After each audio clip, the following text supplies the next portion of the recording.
Salut les amis, j'espère que vous allez bien. Aujourd'hui, on se retrouve pour de nouveaux conseils sur comment bien réaliser vos microservices. Alors, la deuxième série de conseils vont être les suivants.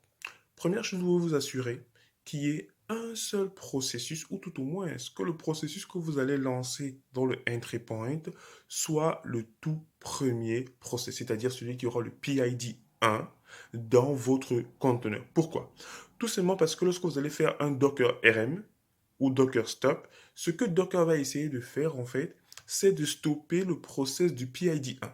Donc si vous vous amusez à lancer un autre process avant celui-même applicatif, alors vous risquez d'avoir un conteneur qui va mal s'arrêter et par exemple corrompre vos données, les données du conteneur en question. Donc première chose, vous devez vous assurer que le process main, donc le main process, le process principal est lancé avec le PID 1. Donc que ce soit le premier processus qui est lancé dans votre conteneur.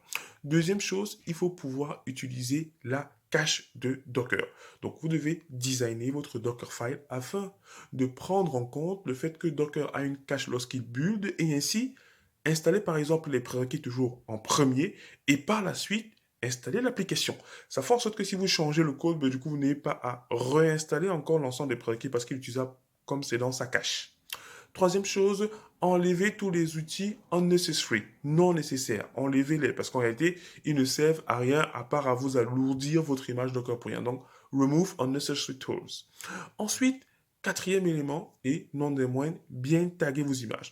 Vous devez avoir une norme pour taguer vos images lorsque vous les buildez, même lorsque vous les manipulez. Ça permet que vous puissiez faire la corrélation entre le besoin applicatif, c'est-à-dire la release par exemple 1.0.2, et votre microservice. Je vois beaucoup de gens qui buildent les images Docker de façon indépendante de la partie appli. Non, le microservice est là pour aider l'appli. Le microservice est là pour permettre aux applications de pouvoir embarquer les applications qu'ils ont déployées. Donc, ayez un bon modèle de tagging de vos images. C'est le quatrième conseil. On se retrouve demain pour encore plus de conseils sur tout ce qui est build des images. Allez, très bonne journée à tous.